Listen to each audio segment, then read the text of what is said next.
Imagine this, an unknown man, killing people, for no apparent reason. Fear spreads everywhere, no one dares to step outside at night. London, 1888, the capital of the most powerful empire in the world, yet, in one corner of this great city, a terrifying darkness was hiding. And from that darkness, emerged one of history's most mysterious serial killers, Jack the Ripper. What was Whitechapel like? Whitechapel, in East London, was an extremely poor area, overcrowded, unemployment, inadequate housing, along with rising crime and deep social inequality. Many immigrants lived there, including Jewish families from Eastern Europe, people who had fled persecution, violence, and discrimination in their homelands. One important fact, there was no proven link between the Jewish community and the Jack the Ripper murders. However, rumors and prejudice at the time increased tensions in the area. Who were the victims? Historically, 5 victims are known as the Canonical 5. Mary Ann Nichols, Annie Chapman, Elizabeth Stride, Catherine Eddowes, Mary Jane Kelly. These murders took place between August and November 1888. How the murders happened. August 31, 1888, Mary Ann Nichols was found dead in Bucks Row around 3:40 a.m. Her throat had been severely cut, and there were multiple injuries to her lower body, suggesting a fast and calculated attack. September 8, Annie Chapman's body was discovered in a backyard, similar throat wounds, but this time, parts of her body had been removed with disturbing precision, leading some to believe the killer had a certain level of skill. A witness claimed to have seen her talking to an unknown man shortly before her death. September 30th, the double event. First, Elizabeth Stride was found in a dark alley. Her injuries were less severe, suggesting the killer may have been interrupted. Shortly after, Catherine Eddowes was found in Mitre Square. Her body showed far more severe mutilation, indicating the killer returned to complete his act. Nearby, a blood-stained cloth and a mysterious message were discovered, fueling public fear. November 9th, Mary Jane Kelly's case was the most brutal and mysterious. She was found inside her own room.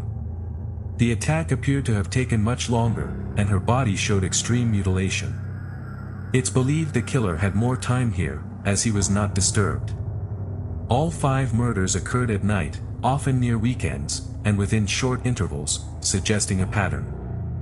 The investigation. Many official police files were later destroyed, especially during the Blitz, but surviving records reveal a massive investigation.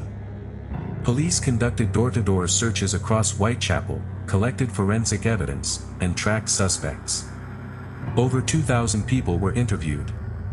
More than 300 suspects were investigated. At least 80 people were detained.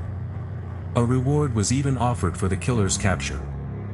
Multiple police units worked on the case, but lack of coordination became a major issue. At one point, a key officer was on leave, disrupting the investigation further.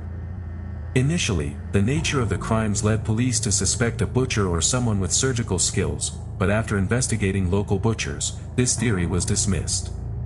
Another theory suggested the killer might be linked to cattle ships, since the timing of murders seemed to match ship schedules. However, no solid evidence supported this idea either. Criminal profiling. In late October, Robert Anderson asked police surgeon Thomas Bond to analyze the killer. This became one of the earliest criminal profiles in history. Bond believed all 5 murders were likely committed by the same person. The pattern was consistent. First, the throat was cut, then the body was mutilated.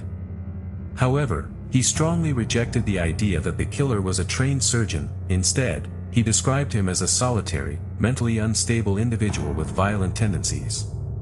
There was no evidence of physical relations with the victims, yet, some psychologists suggest the killer may have derived pleasure from the attacks, a theory still debated today. The letters.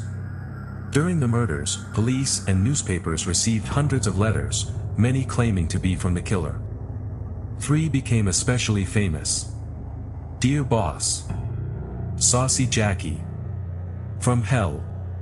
The Dear Boss letter, dated September 25th, first used the name Jack the Ripper. Initially dismissed as a hoax, it gained attention when details seemed to match later crimes. The name quickly spread, and became infamous worldwide. The "From Hell" letter, sent to George Lusk, included a small box containing what was believed to be part of a human kidney. Some think it belonged to Catherine Eddowes, but this was never confirmed. The "Saucy Jackie" postcard also referenced the double event, adding to the mystery. However, many investigators later concluded that most of these letters were hoaxes, some even written by journalists to boost newspaper sales. Why did the police fail?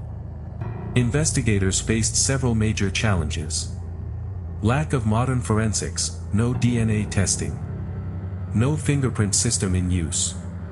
Conflicting witness statements. Heavy public and media pressure. The complex layout of Whitechapel, narrow alleys, darkness, and overcrow. Who were the suspects? Over the years, many names have been suggested. Doctors. Butchers.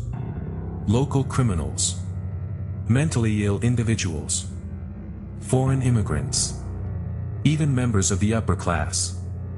Yet, no conclusive evidence was ever found against anyone. Popular theories. Theory 1, a local killer. He knew the area well.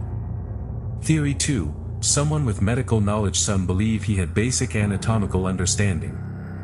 Theory 3, multiple killers. Debate continues on whether all murders were committed by one person.